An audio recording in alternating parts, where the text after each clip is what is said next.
Welcome to your Voice Your Impact show, where authentic voices spark real change and bold conversations lead to lasting impact. That's right. This is a space where we amplify ideas, celebrate stories, and challenge mindsets because every voice matters and every story has the power to transform. Whether you're a dreamer, a doer, a change maker, or someone simply figuring it out, we are here for you. Each week, we bring inspiring guests, thought-provoking conversations, and powerful insights to help you own your voice and leave your impact. I am the energetic EJ, a life and transformational coach, a podcaster, and an event host. I work with women who are accomplished to turn their success into legacy influence. Hi, my name is Olawale Afolabi, but many know me as Scott Unlimited. I'm a seasoned compere and orator par excellence, passionate about connecting people through words and purpose. Beyond the mic, I'm a business intelligence professional driven by insight, strategy, and impact. My name is Grace So Amazing. I am an integrative life coach. I help my clients align their psychological, social, and physical well-being. I am the founder of Friends Lean On Global Foundation, a non-governmental organization that is centered on educating people about mental and emotional well-being. Like, subscribe, and share. Welcome.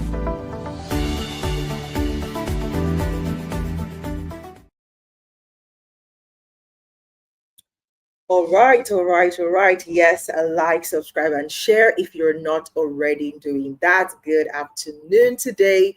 It's a beautiful Thursday afternoon out here in the city of Dubai. I hope it's great wherever you're watching us from, whatever platform you're also connected from, whether on LinkedIn, on Instagram, or on YouTube. Thank you for joining us today. Let me know in the comments that you're here with me. And as we get into the conversation today, ensure that you are part of the conversation. You might not be on stage today, but your voice can still be heard through your letters or through your texting. And so I invite you to join the conversation. Now, this month has been such an insightful month for me personally, right? I'm super excited about, the topic that we are on and the Movember movement, talking about, mental wellness for men and general well-being for men. And it's been eye-opening. And I'm so glad that we had the opportunity to speak with men throughout, the month of November to hear from different perspectives. Some were really perspectives are like, really? And, others were like, oh, yeah, we see now. But altogether, it's been wholesome and it's been quite encouraging and almost like instigating and inspiring to see that every man around me is supported, is being seen, is being heard. Like we position ourselves to understand them better, so that they can be the best version of themselves at every given time, right? So it's been an interesting conversation. So if you see my eyes going here and there, it's because I'm just looking at the different platforms to see if there are any comments. In case it doesn't hit the studio, I'll be able to acknowledge you because I really want to acknowledge you. Now, this is going to be the final, conversation in the month of November. I almost don't feel like letting it end. I feel like don't wanting it to end, right? Because, like I said, it's been insightful. But today's conversation, I'm hoping, or I don't know, let's see how it goes. But I feel, because of the person that we're hosting today, I feel like we're going to end on a very energetic note, right? Because my guest today is somebody that every time I get to interact with him, from the very first time I met him, and we've been in rooms together, and the very first time I then interacted with him one-on-one and then get to work with him, I truly admire his leadership. I've not only met him, I've met members of his team, I've met his family, and so it's like it's not hearsay anymore, and I've always wondered, how does this guy do it? I've sat with him and hear him speak to his team about ideas and literally talking about things that he's working on with his team. And I'm like, who is this guy? So it's such a pleasure. So if you see me gushing, it's because I'm like, I'm just grateful that I have this opportunity to really get into his mind on a mental level to see how does he put it all together, right? How is he doing it? For somebody who is a leader, who leads team across nations, you know, he's originally from Scotland, but anyway, he's going to tell us all about that about himself. But I want you to pull your seat closer or your screen closer and pay attention and ask questions if you want. But this conversation today, I believe, is going to end on a high note for us as we've come to the end of this Movember movement about men and their mental health. So today we're talking about behind the success. What is the mental health space for men who lead? I know it's just one man out of a billion or multiple billions, but that one voice still counts, because I know that there are multiple versions of Chris, and learning from him today or hearing from him today and seeing how he's able to hold it all together mentally, I know that we're going to learn something together. So without further ado, please join me as I welcome up this virtual stage today on this Movember movement conversation, Chris O'Brien. Hello, Chris. Thank you, EJ. I don't know how I can possibly live up to that introduction. I will certainly try, but that's a lot to live up to. But no, thank you, and it's a pleasure to join you. And I think that the work you've done this month is amazing to raise awareness of all of these types of issues. So thank you for doing that. You know, I think that's an amazing piece of work you've embarked on, and yeah, delighted to take part. Thank you so much. I mean, I feel like you're living it up already, right? And we just want to take a sneak peek into that, because honestly, no capping, this is exactly how I feel every time I interact with you. It's just that excitement. Oh my God, you know, anytime I'm around you, I feel like, man, nothing is impossible. I don't know how he does it, but I would love to be more around just to tap that energy. Because it's just like, go get it, go get it, go get it. Let's do it. And you don't do small things, Grace. You do big things. Yeah, we're involved in a lot of stuff at the moment. I'm sure we'll talk about that. All right. As a way to welcome you in, I want you to introduce yourself. Sure. To the audience. Just tell us a little bit about who Chris is. I'm Chris O'Brien, and I am the Managing Director of Nevis Range in Fort William in Scotland. And I'm the CEO of the Wild Woven Group as well. So that's two different businesses. We've got a mountain in Scotland where we have a cable car, a ski area, we have mountain biking resort, we have a hotel and all this sort of stuff, and 3 restaurants and a bike hire business, quite a lot of things going on in one place. The most important thing about Nevis Range, I always tell people, is that we are a net zero business, not one that says they are or is playing a game or trying to get some clickbait going on. We really are. We live that passion. We built our own hydro plant about 10 years ago so that we could take control of our energy future and have it as clean energy. When we built our hotel, we built it from upcycled materials. You know, so if you sleep on a bed in our hotel, it's made out of old bits of snow fence. The wardrobe's made out of car parts. You know, we really passionately believe in that cause. And the Wild Woven business that we have here in Dubai, we also have in Scotland, was an antidote originally to an issue that we encountered in Scotland. You know, you would go to a gift shop and you'd buy a Loch Ness Monster teddy bear and you'd turn it over and it was made in China. And we didn't think that was really that Scottish or really in keeping with our net zero principles. So we decided to create our brand Wild Woven Whiskey to provide our own gifts at Nevis Range in Scotland. And we wanted to do something a bit different as well with it. And Scotland's great at many things. We're amazing at whiskey. No one can touch us there. Manufacturing, we're not as good as we used to be. And I think a lot of the reasons that maybe businesses decide to go for that China solution, things made over there, is simply cost and reliability of having something at scale. So we decided to talk to Scottish designers and talk to people around the country.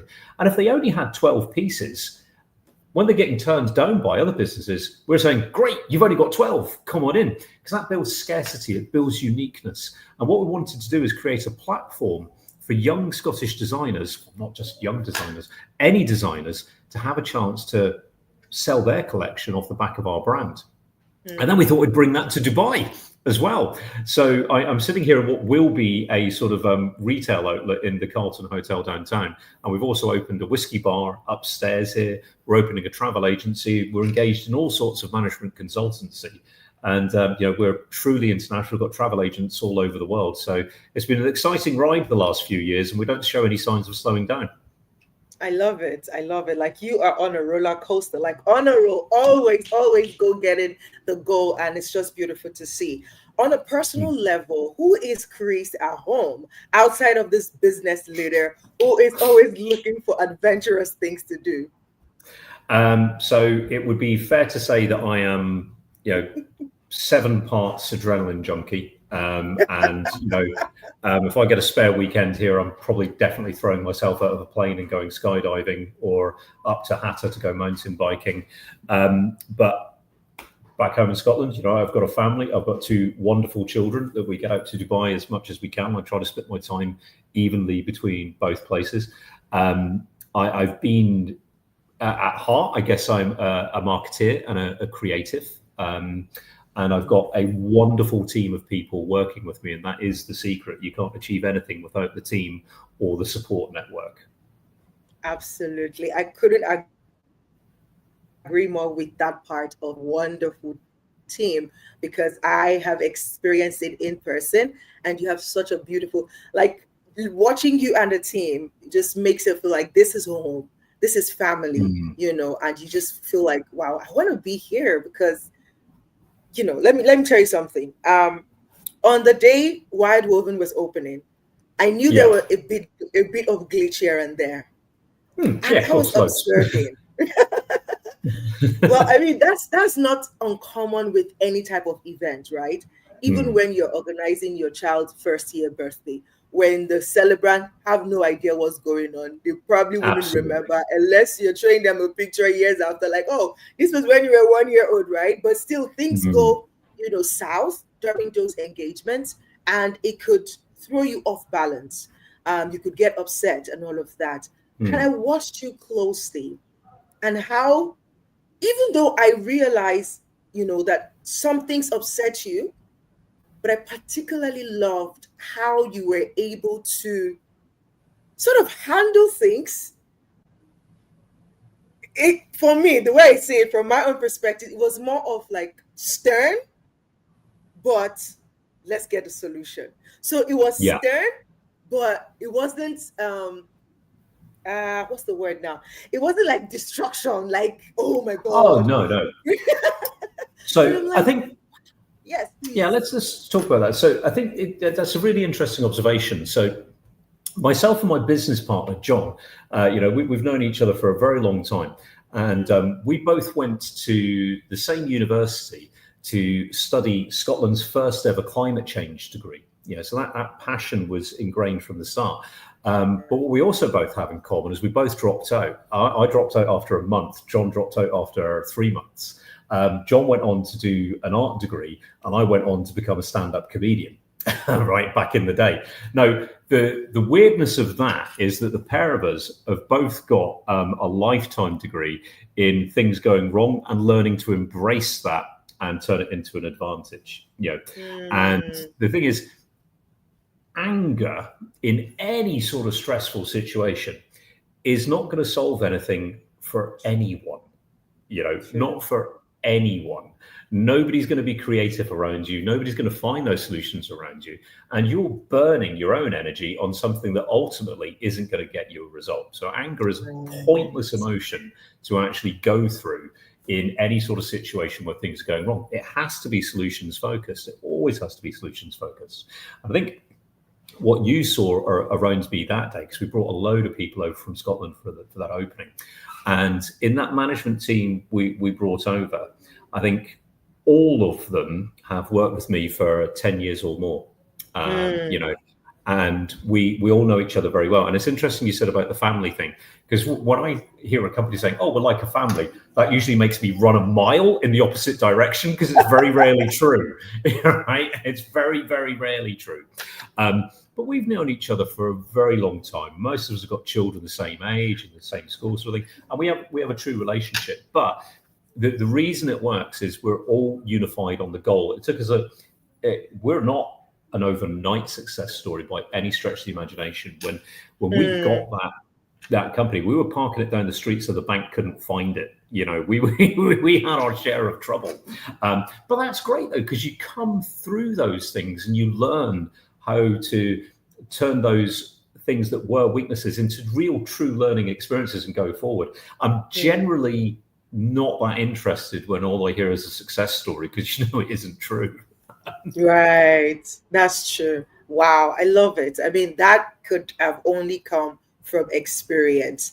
Now, bringing that back, why I brought that up is when it comes to you being a leader, right? And managing teams and having expectations, you know, because another thing that I observed from the way when I worked with the team is your level of excellence. And you expect nothing less from your team. And that is already a high expectation, right? Now, it's good that you laid this foundation to say that most of your team members have been with you for over a decade. And again, that's another point, right? Because it means that the experience must have been so good, they stayed, right? So that's one on one end. But, you know, but even for myself, who was just almost like a first timer, being a part of the team, I could easily blend. I could see how you were carrying everyone along. You weren't letting anyone on the side. You were taking suggestions from everyone felt like this is our thing, and it showed in the way that it was a success, right? So for me, it's like that must have. And now you explaining your perception about anger, you know, tells me a lot about your mental agility. So tell me, as a leader, how have you been able to pull it together? What is it that shaped this person that you are? I mean, I know it's come a long way, but give us insight into how you were able to build this togetherness to be able to head a group of people, different behaviors, different characters, but you're able to bring it all together to focus on one goal. That's a great question, and it's going to be an incredibly long answer. So there's a number of elements that come into this. One is learning your lessons from all the mistakes that you've made, and I've made more mistakes than I've had successes. You know, many more. But you've got to learn from every single one of them. But I'm going to start with two crucial elements, if I may. Right. The first thing is you got to have a best friend. You got to have a best friend, and the second thing is you got to have a real support network at home. Right? I'm very fortunate because I've got both things. Right. So my best friend is my business partner, John, and we complement each other. And the first thing I think about leadership is, do you know what? You can't do it on your own. And to think that you can is a road to ruin. You can't do it on your own. If you want to do all of these different elements, you need to have a partner. Right? You need to have a partner at work, you need to have a partner at home. And you need to understand what you're going to sacrifice for each other in both regards. Right? And then that shared sort of responsibility and that shared experience really helps you build towards something. But outside of that, before we get into sort of like some of the other, like the specific elements that we created to make these things happen, I have to say, I think we have an unfair advantage as guys at Nevis Range. And our unfair advantage is this literally is our passion project. So it never feels like that. I don't feel like I'm going in to lead a team of employees.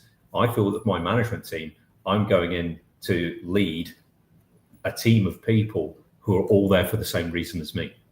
Right. And I think that there's this, I'm going to say a couple of things that sound like a cliche, but they're really not. Okay. We don't think as a number one priority about money. We think about the work, and money comes as a result of the work. Love it.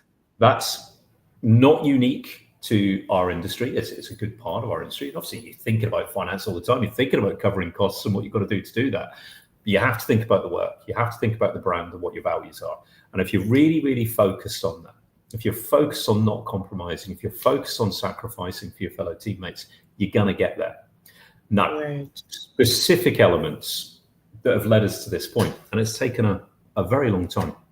Probably about 3 or 4 years ago, myself and John really sat down. We said, right, let's really think about what we want our culture to be. What is our culture of success, right? And because we had a few things, and I never like to talk negatives, but we had a few things that we said, well, we don't want to be, right? So we have this sort of belief, myself and John, that employee of the month is a good definition of how to be a winner and a loser all at the same time, and because this is mental health, we did also have this saying that every day was like champagne or razor blades. You didn't know where it was going to go, right? So we started really sort of breaking down the elements. What's going to really build a culture of success? And we boiled it down to 2 very basic things, which then go into detail. And those basic things are, we want a culture of ambition and not a culture of entitlement. And we want that from our customers as well. Okay. Wow. So let's really look at those 2 elements for a second, right? Entitlement.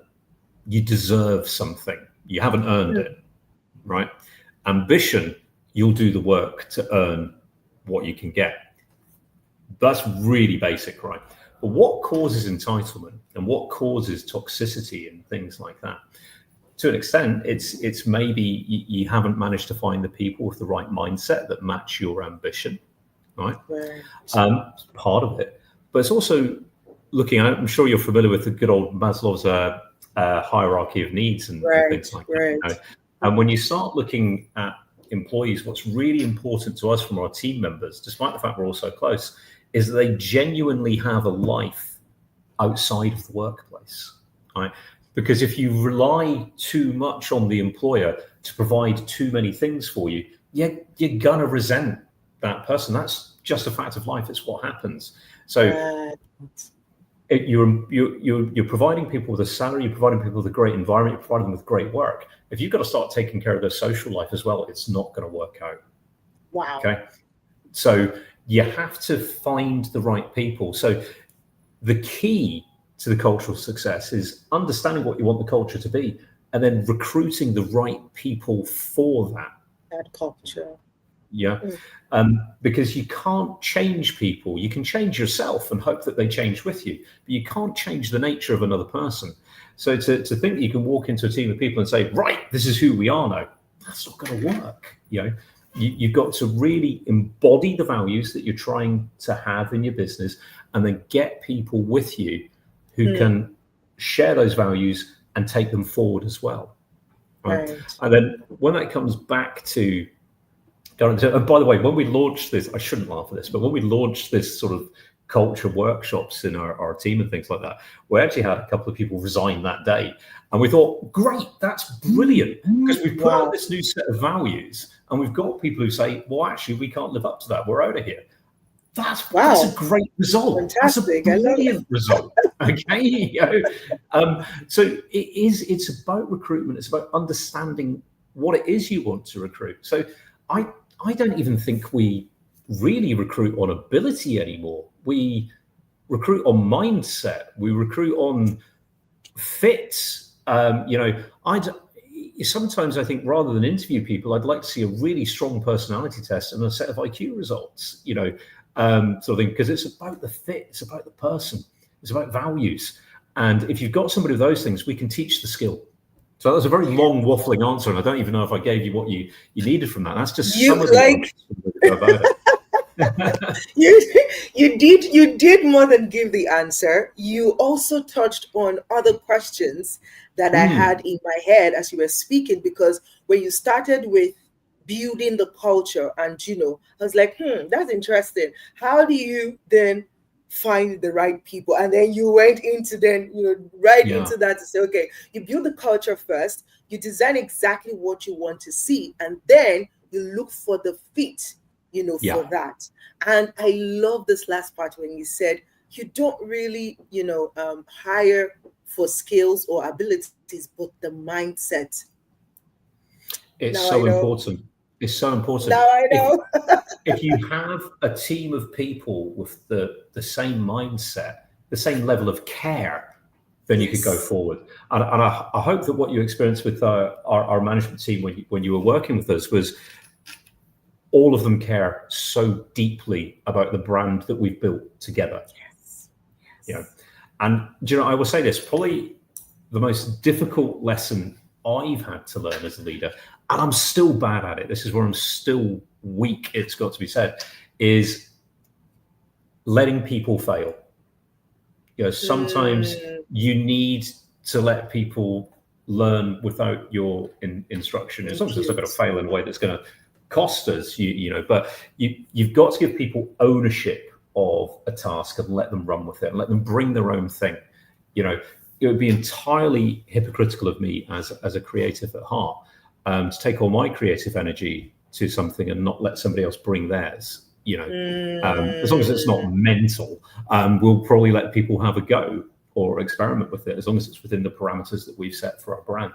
Right. So, but it's taken a long time to get there. And when you're starting a company, if you're at that startup stage, or maybe it's your first sort of like journey into leadership, you can't do that off the bat. You've got to grow to that, and you've got to grow together.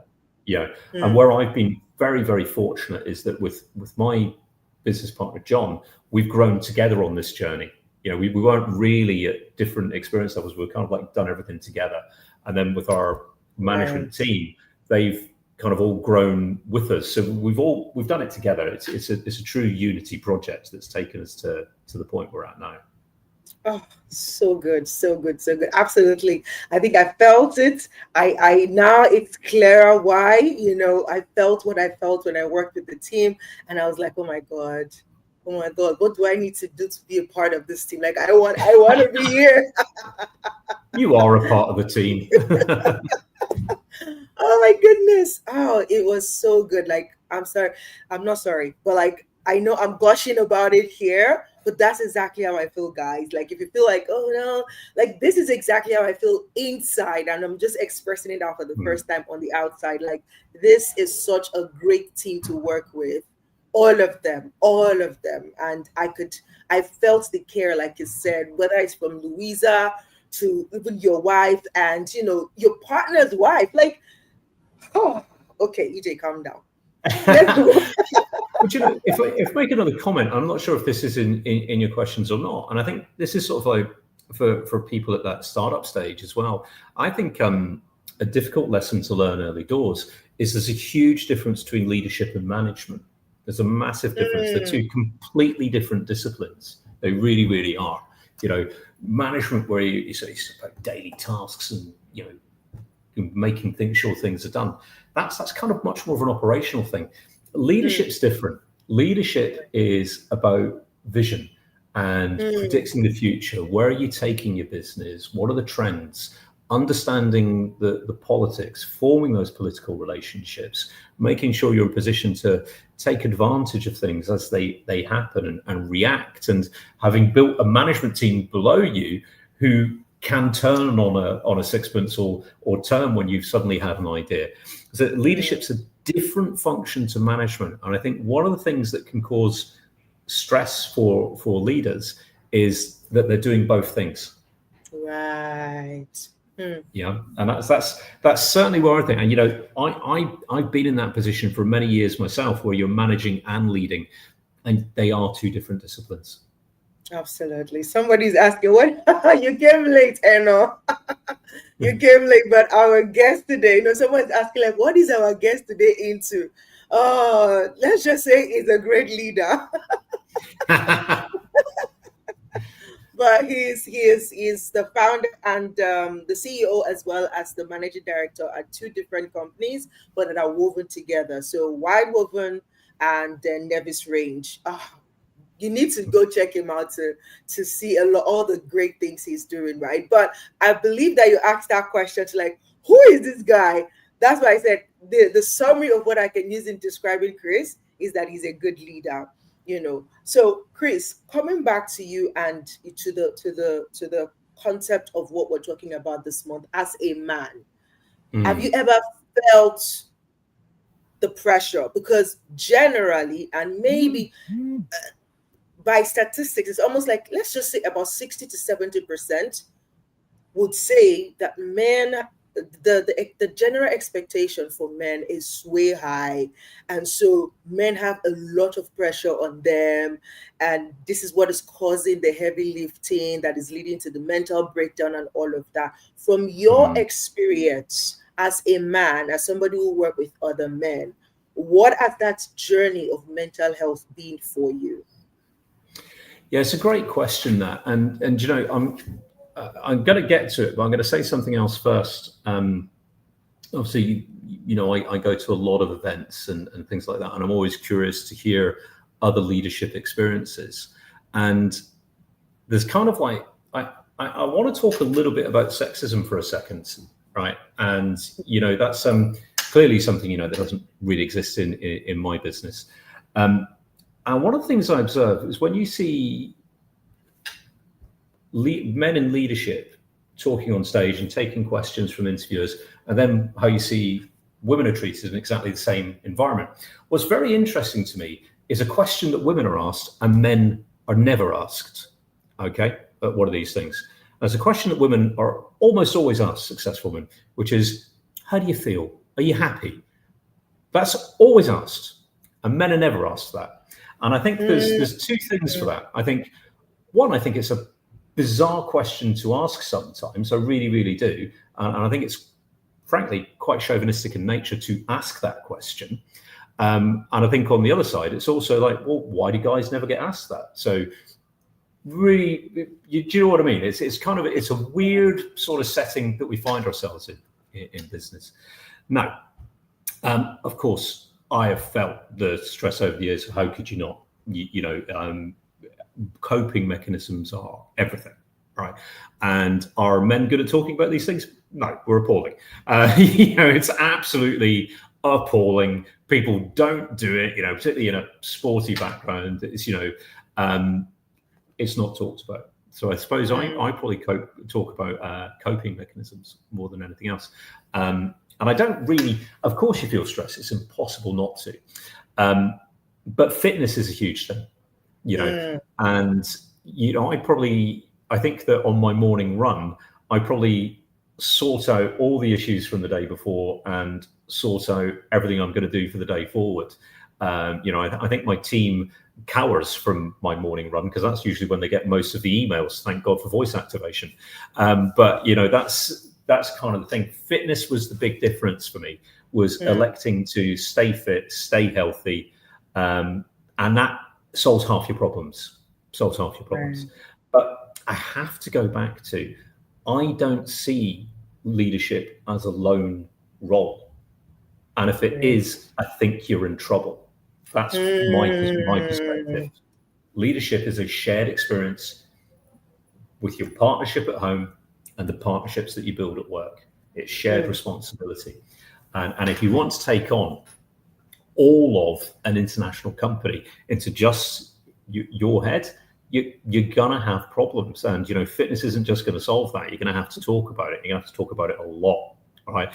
But if you've got that partnership, then you're going to get there. You're absolutely going to get there. If you actually take a moment and you look at all of the most successful people in the world, right? It's very rare you find somebody who doesn't have a family.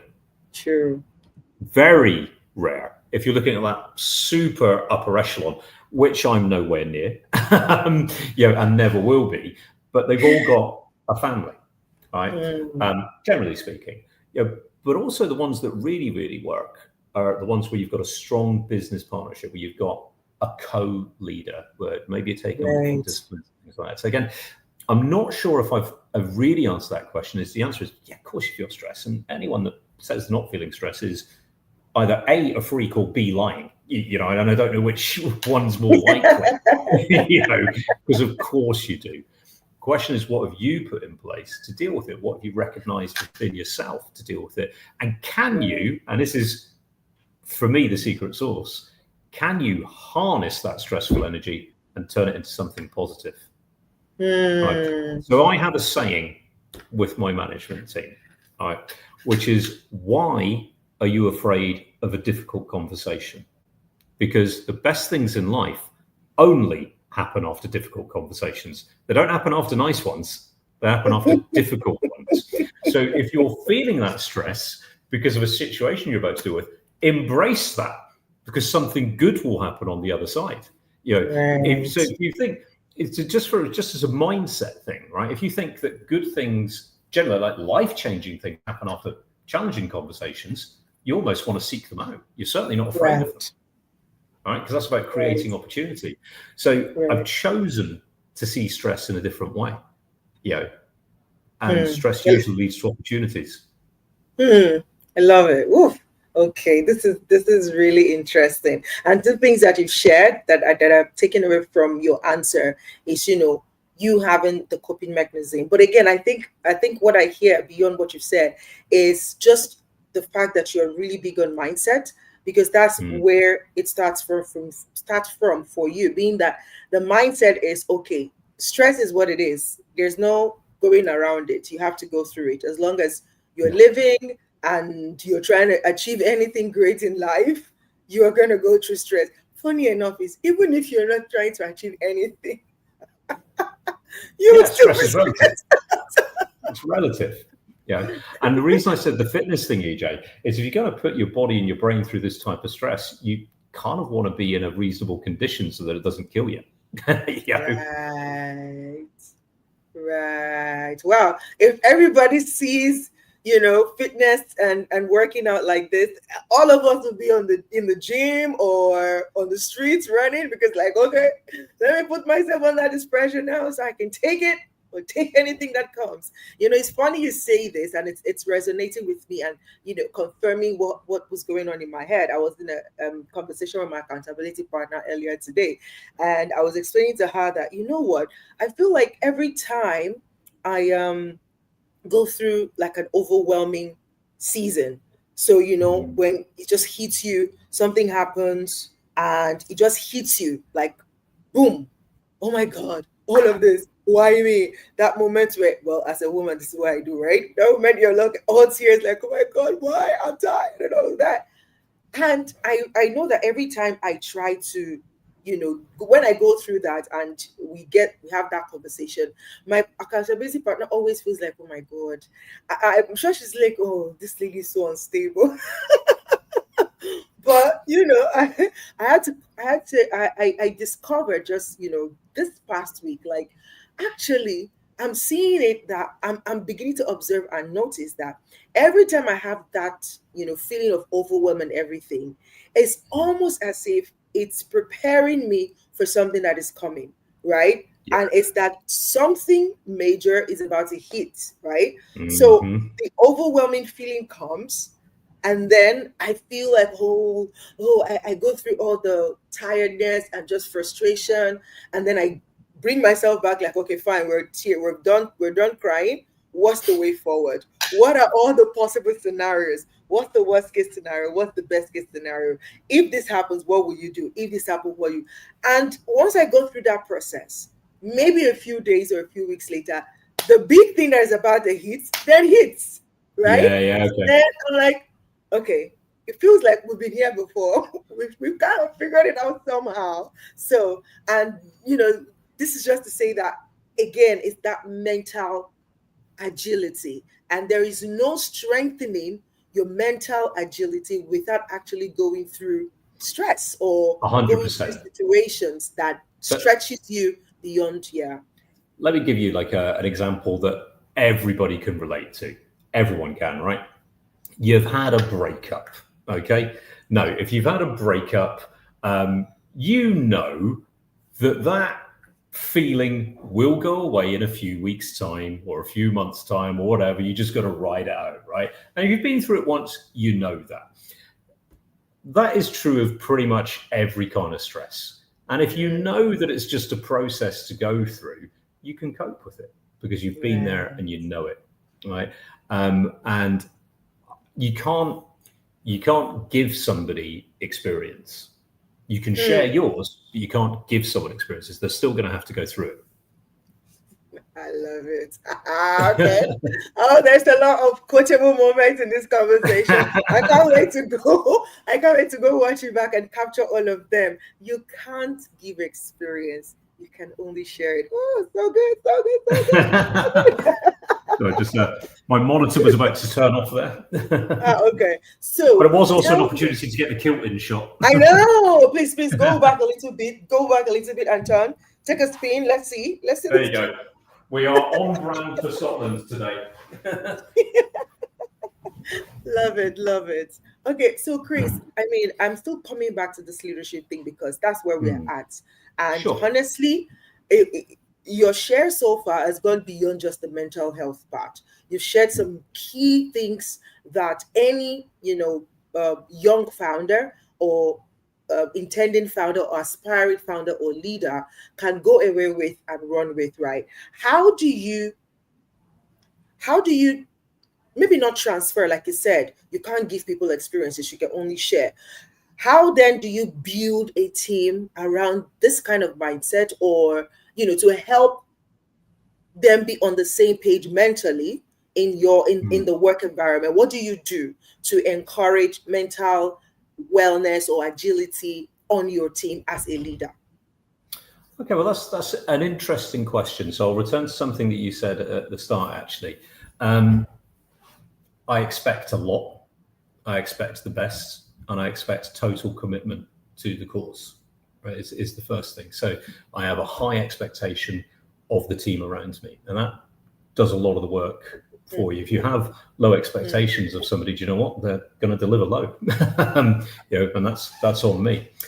In terms of help, one of the things we did a few years ago, and I'm not even sure that many people even ever took us up on this. We actually sent some people in our team on mental health first aider training, so that we had a point of contact in the company who could help people if they were struggling. Right? And I'm very proud that we did that. And I say not many people took us up on it, but I think knowing that was there helped a lot of people. And what it did was raise to the fore that we are conscious that people could be going through things. And actually, we installed that in the business just after COVID, actually, when we all sort of returned to work and things like that, because that was an interesting time. And if we go back to what we were saying before, COVID did a lot in many countries to breed entitlement, with a lot of people getting something for nothing, which I always think is a road to ruin. I think, to answer your question about that, you've got to reward success. You've got to reward success to inspire success. And when you have people in your management team that are doing well, you've got to recognize that. You've got to shout about it, and you've got to call them out and reward them for it publicly in front of people so they can see what being successful looks like and give people a reason to try hard. So rewarding success is absolutely crucial in any team building exercise. Even if you can't really afford to at that time, if you've got an outstanding performer, you must reward them. Reward doesn't mean financial, by the way. It can be many things. It could be more responsibility. It could be more opportunity. It could be just the public recognition of it. But you've got to reward it at all times, particularly if it's somebody who's performing in a way that really, really pleases you, that really is the embodiment of what you're trying to achieve. So that's the first thing. The second thing is to be comfortable taking risks on people. Be comfortable taking risks. You're not always going to get it right. You're really not. But when you get it right, you win quite big. And I'm sure she wouldn't mind me saying, actually, but Anne-Marie, who I think you've met from my team, Anne-Marie was doing bookkeeping at Nevis Range, and I had a vacancy for like a senior HR manager, and she knocked on my door and said, I think I could do this. And I was like, do you have any experience? She's like, no. I was like, great, let's see. Because she was so determined that she really wanted to do it. And I was like, okay, fine, let's take a shot. Let's see what happens, So if you can, again, I'm waffling a little bit, but I think that the point is reward success, give opportunity. Don't be afraid of risks. And something you and I have said before, what really energizes me about Dubai is that I talk to young people here, I talk to young entrepreneurs, you interview people, everyone here has taken a risk, right? Everyone's put a bag on their back, not knowing how things were going to work out. So everybody in Dubai is almost preset to be successful. They've already taken one risk. All you've got to do is take one on them. So good, so good. Thank you so much, Chris. Like, your answers have been really rich, and I love it. Thank you for sharing, and thank you for being this amazing person you are. As we get ready to wrap up the session, I want you to speak to men. Yeah. Now, I need you to make it like really deep, and it's going to be from both as a leader in the business world or work and at home, because these are the two dynamics you've already shared that are rock solid, like anchors to success. Because when you have the right team at work and you have the right team at home, it's like you are unstoppable. So speak to men from these two perspectives as we wrap up this session. Okay, well, if you're not in business yet and you're planning a startup and things like that, my advice, because it worked for me, is have you got a best friend? Because that's who you should be in business with. Right? Have you got somebody where you two can have an argument and it doesn't matter the next day? All right? Are you able to passionately and creatively come up with ideas together? That's your business partner.